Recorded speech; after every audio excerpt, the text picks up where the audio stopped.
Praise the lord. ನನ್ನ ಕ್ರಿಸ್ತ ಯೇಸುವಿನ ಜೀವವುಳ್ಳ ನಾಮದಲ್ಲಿ ನೀವೆಲ್ಲರಿಗೂ ನಮ್ಮ ಜೀಸಸ್ ಲವ್ಸ್ ಪ್ರೇಯರ್ ಮಿನಿಸ್ಟ್ರೀಸ್ ಮೂಲಕ ವಂದನೆಗಳನ್ನ ಸಲ್ಲಿಸ್ತಾ ಇದ್ದೇನೆ. ಹೇಗಿದ್ದೀರಿ?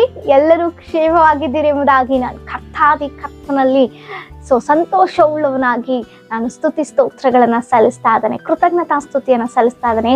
ನಾವು ಬದುಕ್ತಾ ಇದ್ದೀವಿ, ನಾವು ಉಸಿರಾಡ್ತಾ ಇದ್ದೀವಿ, ಈ ದಿನ ಕಾಣ್ತಾ ಇದ್ದೀವಿ, ನಮ್ಮ ಕಣ್ಣುಗಳಿಂದ ನಾವು ನೋಡ್ತಾ ಇದ್ದೀವಿ, ನಮ್ಮ ಕಿವಿಯಿಂದ ನಾವು ಕೇಳಿಸ್ಕೊಳ್ತಾ ಇದ್ದೀವಿ, ನಾವು ಮಾತನಾಡುವಂಥ ಶಕ್ತಿಯನ್ನು ಹೊಂದಿದ್ದೀವಿ, ನಮ್ಮ ಕೆಲಸಗಳನ್ನ ನಾವು ಮಾಡ್ಕೊಳ್ತಾ ಇದ್ದೀವಿ ಅಂದ್ರೆ ಅದು ನಮ್ಮಿಂದ ಸಾಧ್ಯ ಆಗಿಲ್ಲ. ಪರಲೋಕದ ತಂದೆ ತನ್ನ ಹೇರಳವಾದ ಕೃಪೆ ನಿಮಿತ್ತವಾಗಿ ನಮ್ಮನ್ನೆಷ್ಟೋ ಬಲಪಡಿಸಿ ನಡೆಸ್ತಾ ಇದ್ದಾರೆ. ಆಮೇಲೆ ಅದಕ್ಕಾಗಿ ಸ್ತೋತ್ರ. ಎಷ್ಟೋ ಜನರಿಗೆ ಆ ಧನ್ಯತೆ ಇಲ್ಲ ಪ್ರಿಯ, ಎಷ್ಟೋ ಜನರಿಗೆ ಆ ಧನ್ಯತೆ ಇಲ್ಲ. ನಮಗೆ ಕೊಟ್ಟು ಈ ನೂತನ ದಿನದಲ್ಲಿ ಮತ್ತೊಂದು ಅವಕಾಶವೊಂದಿಗೆ ಕೊಟ್ಟು ತನ್ನ ಜೀವದ ಸ್ವರವನ್ನು ಕೇಳಿಸಿಕೊಳ್ಳಲಿಕ್ಕೆ ದೇವ್ರ ಕೃಪೆ ಮಾಡಿಕೊಟ್ಟಿರುವಾಗ ಈ ದಿನ ನಮಗಾಗಿ ಏರ್ಪಡಿಸಿದ ವಾಗ್ದಾನ ವಾಕ್ಯವನ್ನು ನಾವು ಧ್ಯಾನಿಸೋಣ. ಅಪೊಸ್ತಲರ ಕೃತ್ಯಗಳು 2ನೇ ಅಧ್ಯಾಯ 28ನೇ ವಚನ. ನಿನ್ನ ಸಮ್ಮುಖದಲ್ಲಿ ನನ್ನನ್ನು ಆನಂದ ಭರಿತನಾಗ ಮಾಡುವಿ. ಆಮೇನ್. ಎಲ್ಲಿ ಪ್ರಿಯರೇ ಆನಂದ, ಎಲ್ಲಿ ಸಂತೋಷ, ಎಲ್ಲಿ ಉಲ್ಲಾಸವಾಗಿರ್ಲಿಕ್ಕೆ ಸಾಧ್ಯ? ನನ್ನ ಕರ್ತನ ಸಮ್ಮುಖದಲ್ಲಿ ಮಾತ್ರವೇ ಆ ಆನಂದ, ಆ ಉಲ್ಲಾಸ, ಆ ಒಂದು ಸಂತೋಷ, ಯಾವಾಗಲೂ ಇರುವಂತ ಸಂತೋಷ ಹೀಗೆ ಬಂದು ಹೀಗೆ ಮಾಯವಾಗುವಂಥದ್ದಲ್ಲ ಪ್ರಿಯರೇ. ಆತನ ಸಮ್ಮುಖದಲ್ಲಿ ನಾವಿರುವಾಗ ಆತನು ನಮ್ಮ ಉತ್ಸಾಹದಿಂದ ನಮ್ಮನ್ನ ಬಲಪಡಿಸುವಂತ ದೇವರು.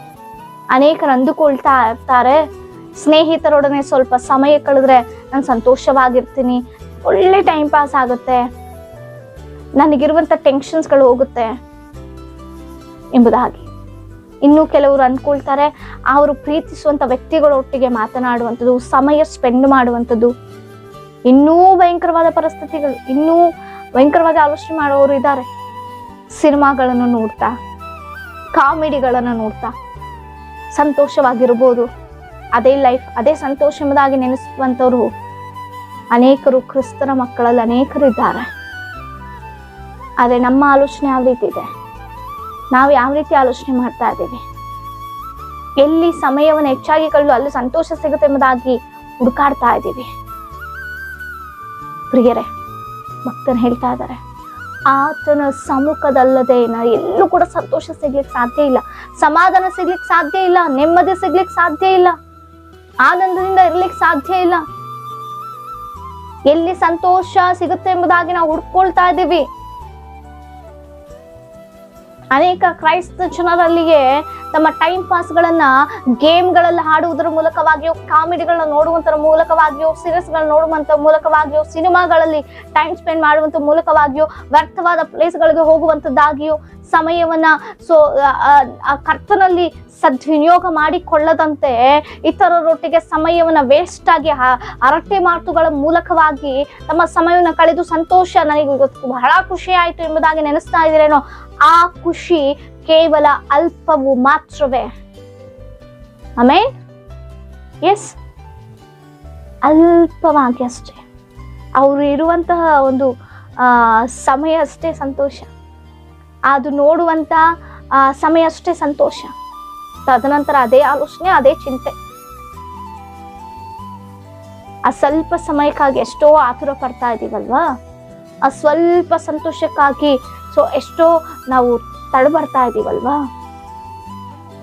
ಆದ್ರೆ ನನ್ನ ದೇವರ ಸಮ್ಮುಖದಲ್ಲಿ ಕೂತ್ಕೊಳ್ಳೋದೇ ಆದ್ರೆ, ಆ ದೇವರ ಸಮ್ಮುಖದಲ್ಲಿ ದೇವರನ್ನ ಆರಾಧಿಸೋದೇ ಆದ್ರೆ, ಆತನ ವಾಕ್ಯವನ್ನ ಧ್ಯಾನಿಸ್ತಾ ಇರೋದೇ ಆದ್ರೆ, ಆತನು ನಮಗಾಗಿ ಇಟ್ಟಂತ ಉದ್ದೇಶಗಳನ್ನ ಜ್ಞಾಪಿಸಿಕೊಂಡು ಪ್ರಾರ್ಥಿಸ್ತಾ ಇರೋದೇ ಆದ್ರೆ, ಅದರಲ್ಲಿ ಪ್ರಿಯರ ನಿಜವಾದ ಸಂತೋಷ, ಸಮಾಧಾನ ನಮಗೆ ಸಿಗುವಂಥದ್ದು ಇನ್ನೆಲ್ಲೂ ಸಿಗಲ್ಲ. ಸಿಗುತ್ತೆ ಅಲ್ಪ ಕಾಲಕ್ಕೆ ಮಾತ್ರವೇ, ಆ ಕ್ಷಣಕ್ಕೆ ಮಾತ್ರವೇ. ಅಂತ ಸಂತೋಷವ ನಮಗೆ ಬೇಕಾಗಿರೋದು. ಅದಕ್ಕಾಗಿ ತವಕ ಪಡ್ತಾ ಇದ್ದೇವೆ.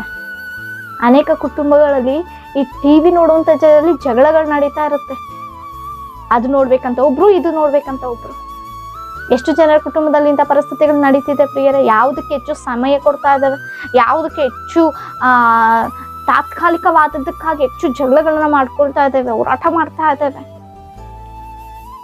ಅದೇ ಕುಟುಂಬದಲ್ಲಿ ನಾನ್ ಪ್ರಾರ್ಥನೆ ಮಾಡ್ತೀನಿ, ನಾನು ದೇವರ ವಾಕ್ಯ ಧ್ಯಾನಿಸ್ತೀನಿ ಎಂಬುದಾಗಿ ಯಾವತ್ತಾದ್ರೂ ಹೋರಾಟ ನಡೆದಿದೆಯಾ? ಆ ರೀತಿ ನಾವು ಹೋರಾಟ ಮಾಡಿದ್ದೇವ? ಆಧ್ಯಾತ್ಮಿಕತೆಯಲ್ಲಿ ಆಲೋಚನೆ ಮಾಡೋಣ. ಎಲ್ಲಿ ಆನಂದ ಭರಿತರಾಗಿ ದೇವರು ಮಾಡ್ತಾರಂದ್ರೆ ಆತನ ಸಮ್ಮುಖದಲ್ಲಿ, ಆತನನ್ನ ಧ್ಯಾನಿಸುವಾಗ, ಆತನನ್ನ ಆರಾಧಿಸುವಾಗ. ಅದಕ್ಕಾಗಿ ದಾವೀದನ ಭಕ್ತರಂತಾನೆ, ಯಾರಾದರೂ ನನ್ನ ಆತನ ಸಂಧಾನಕ್ಕೆ ಬಾ ಅಂತ ಕರೆಯುವಾಗ ಆತನ ಎಷ್ಟು ಆನಂದ ಭರಿತನಾಗ್ತಾನೆ, ನಾನೆಷ್ಟು ಆನಂದ ಭರಿತನಾಗ್ತೇನೆ ಎಂಬುದಾಗಿ. ಒಣನೆಲ್ಲ ನೀರನ್ನು ಹೇಗೆ ಬಯಸುತ್ತದೆಯೋ ನನ್ನ ಆತ್ಮ ನಿನ್ನ ಸನ್ನಿಧಾನಕ್ಕೆ ಬರಬೇಕೆಂಬುದಾಗಿ ನಾನು ಬಯಸ್ತಾ ಇದ್ದೇನೆ ಎಂಬುದಾಗಿ ಭಕ್ತನ ಹೇಳ್ತಾನೆ. ಪ್ರಿಯರೇ, ನಾವು ಯಾವುದಕ್ಕೆ ತವಕ ಪಡ್ತಾ ಇದ್ದೀವಿ? ದೇವರ ಆಧ್ಯಾತ್ಮಿಕತೆಯಲ್ಲಿ ಬೆಳಿಲಿಕ್ಕ ಅಥವಾ ಲೋಕದ ಕಾರ್ಯಗಳಿಗ? ಆಲೋಚನೆ ಮಾಡೋಣ. ಯಾವ ರೀತಿ ಮಕ್ಕಳನ್ನು ಬೆಳೆಸ್ತಾ ಇದ್ದೀವಿ? ತಂದೆ ತಾಯಿಗಳೇ, ಎಲ್ಲದರಲ್ಲಿ ಸಂತೋಷ ಉಳ್ಳವರಾಗಿದ್ದೀರಿ. ನಿಮ್ಮ ಮಕ್ಕಳಿಗೆ ಯಾವುದ್ರಲ್ಲಿ ಸಂತೋಷವನ್ನು ಕೊಡ್ಲಿಕ್ಕೆ ಇಷ್ಟಪಡ್ತಾ ಇದ್ದೀರಿ? ನಾವು ಕರ್ತನ ಸಮ್ಮುಖದಲ್ಲಿ ಮಾತ್ರವೇ ಸಂತೋಷವನ್ನ, ನಿಜವಾದ ಸಂತೋಷವನ್ನು ಹೊಂದಿಕೊಳ್ಳಲಿಕ್ಕೆ ಸಾಧ್ಯ. ಅದಕ್ಕಾಗಿ ಪೌಲನು ಹೇಳ್ತಾನೆ, ಯಾವಾಗಲೂ ಕರ್ತನಲ್ಲಿ ಸಂತೋಷಿಸಿರಿ, ಸಂತೋಷ ಪಡಿರಿ. ಕರ್ತನಲ್ಲಿ ಸಂತೋಷ ಉಳ್ಳವರಾಗಿ ನಾವಿರಬೇಕು. ಲೋಕ ಸಂಬಂಧವಾದ ಕಾರ್ಯಗಳೆಲ್ಲ. ಆಮೇನ್. ಇದುವರೆಗೂ ನಾವು ಯಾವ ಒಂದು ಕಾರ್ಯಗಳಲ್ಲಿ ಸಂತೋಷವಾಗಿದ್ವೋ ನಮ್ಮ ಮನಸ್ಸಾಕ್ಷಿಗೆ ಗೊತ್ತು. ಇನ್ನು ಮೇಲೆ ಈ 7ನೇ ತಿಂಗಳಿನಲ್ಲಿ ದಿನಗಳು ಕಳೀತು, 10 ದಿನಗಳು. ಇನ್ನು ಮೇಲೆ ಆದರೂ ಕರ್ತನಲ್ಲಿ ಸಂತೋಷಿಸಲಿಕ್ಕೆ ಪ್ರಯಾಸ ಪಡೋಣ. ಆಮೇಲೆ ದೇವರು ಅಂತ ಮನಸ್ಸನ್ನು ನಮ್ಮೆಲ್ಲರೂ ಒದಗಿಸಿಕೊಟ್ಟು ತನ್ನ ಉನ್ನತವಾದ ಕಾರ್ಯಗಳನ್ನು ಬಲಪಡಿಸಲಿ. ನಿಮ್ಮ ಏನೇ ವಿಜ್ಞಾಪನೆಗಳಿದ್ರು ನಮಗೆ ತಿಳಿಸಿಕೊಡಿ. ನಿಮಗಾಗಿ ನಾವು ಪ್ರಾರ್ಥಿಸುವವರಾಗಿದ್ದೇವೆ. ಪರಿಶುದ್ಧರಾದಂಥ ದೇವರೇ ಸ್ತೋತ್ರ. ಅಪ್ಪ, ನಿನ್ನ ಸಮ್ಮುಖದಲ್ಲಿ ಆನಂದ, ನಿನ್ನ ಸಮ್ಮುಖದಲ್ಲಿ ಸಂತೋಷ, ಅಂತ ನಿಜವಾದ ಸಂತೋಷ, ಸಮಾಧಾನ, ನೆಮ್ಮದಿಯಿಂದ ನಾವು ಜೀವಿಸಲಿಕ್ಕೆ ಸಹಾಯ ಮಾಡಿ. ಲೋಕ ಸಂಬಂಧ ಕಾರ್ಯಗಳಲ್ಲಿ ನಿರತ ಇರುವಂಥ ಪ್ರತಿ ಕುಟುಂಬನ ನಿನ್ನ ಆಶ್ವಾಸ ಬಲಪಡಿಸಿ ನಡೆಸು. ಸಮಸ್ತ ಕರಗಳಿಗೆ ಒಪ್ಪಿಸಿಕೊಟ್ಟು ಈ ಒಂದು ವಾಗ್ದಾನಗಳೆಲ್ಲನ ಆಶ್ವಸ್ತಿರುವುದಕ್ಕಾಗಿ ಸ್ತೋತ್ರ ಸಲ್ಲಿಸುತ್ತಾ ಯೇಸುವಿನ ನಾಮದಲ್ಲಿ ಬೇಡಿ ಹೊಂದಿದ ಜೀವವುಳ್ಳ ಪರಲೋಕದ ಪರಮ ತಂದೆಗೆ ಆಮೆನ್. Price the lord.